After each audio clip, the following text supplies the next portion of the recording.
ఎందరో త్యాగమూర్తుల త్యాగఫలం ఆంధ్ర రాష్ట్రం. నేడు ఆంధ్రప్రదేశ్లో ప్రజలు సుఖ సంతోషాలుగా ఉన్నారా? ప్రస్తుతం ప్రజల మధ్య ఉన్న కులాల కుంపట్లు ఎవరి కోసం? చంద్రయాన్ రాకెట్ యుగంలో కూడా వర్ణ విభేదాలు దేనికి సంకేతాలు?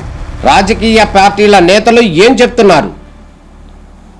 నేటి కాలంలో ప్రపంచాన్ని శాసించే మన యువత మేధాశక్తి ఏం కోరుకుంటుంది? తెలుసుకోవాలంటే ఆంధ్ర యువగలం. ప్రజల మాటే మా నోట.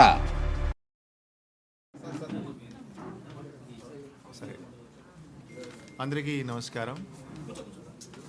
వచ్చే నెల 14 నుంచి కాణిపాకం బ్రహ్మోత్సవం ప్రారంభం అవుతుంది.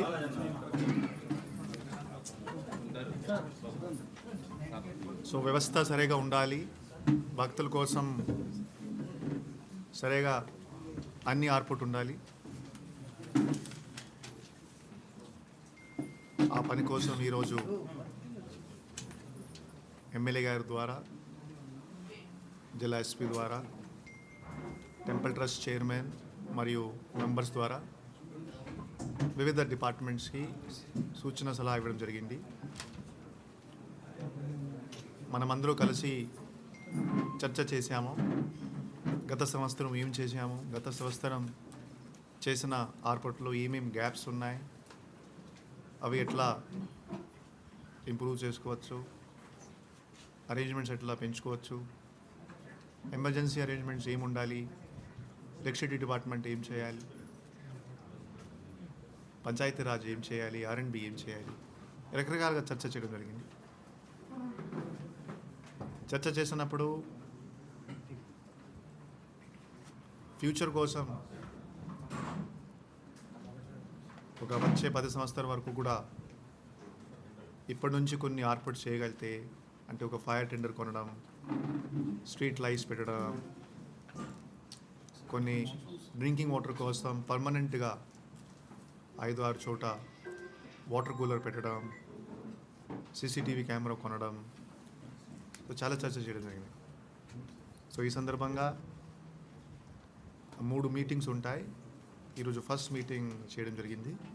తర్వాత సెప్టెంబర్ ఫస్ట్ వీక్లో 2వ తారీఖు ఇంకొక మీటింగ్ ఉంటుంది. ఒక కోఆర్డినేషన్ మీటింగ్ కూడా important departments, police, revenue, electricity department, fire వాళ్ళు కూడా చేస్తారు. So safety is the first priority.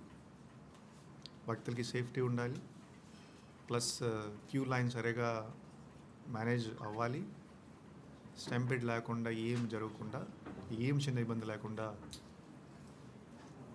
Brahmotsavam సరిగా నడిపించాలి. అది మన ఫస్ట్ ప్రయారిటీ.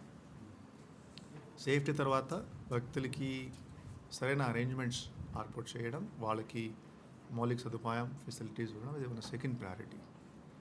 తర్వాత VIP కల్చర్ తక్కువ చేయడం అండ్ టైం బౌండ్ దర్శనం, అంటే మార్నింగ్ టైంలో ఉబేదారు ఉండొచ్చు, VIP ఉండొచ్చు. సో దట్ మ్యాక్సిమం టైం భక్తుల సహకారం కోసం కల్పించాలి. ఇది థర్డ్ డిస్కషన్ చేయడం జరిగింది. మినిమం వెయిటింగ్ టైం ఉండాలి, మ్యాక్సిమం కన్వీనియన్స్ ఉండాలి. సో అందరూ స్టేక్ హోల్డర్స్ చర్చ చేశారు. రకరకాలుగా సజెషన్స్ కూడా వచ్చినాయి. ఒక మినిట్స్ ఆఫ్ మీటింగ్ రూపంలో పెట్టి డిపార్ట్మెంట్తో కోఆర్డినేషన్ చేయడం జరుగుతుంది. సో దట్ వచ్చే నెల బ్రహ్మోత్సవం సరిగా నడుస్తుంది. అందరూ ఆఫీసర్స్, డిపార్ట్మెంట్స్ సరిగా పనిచేస్తారు. So as a supervisor officers మనం ఇది ఎన్ష్యూర్ చేస్తాము. ఖచ్చితంగా భక్తులకి మంచి ఫెసిలిటీస్ ఏర్పాటు అవుతాయి, సేఫ్టీ కూడా మంచిగా ఉంటుంది. సో ఇవన్నీ ఆబ్జెక్టివ్స్ దృష్టిలో పెట్టి ఈరోజు మీటింగ్ చేయడం జరిగింది. ధన్యవాదాలు.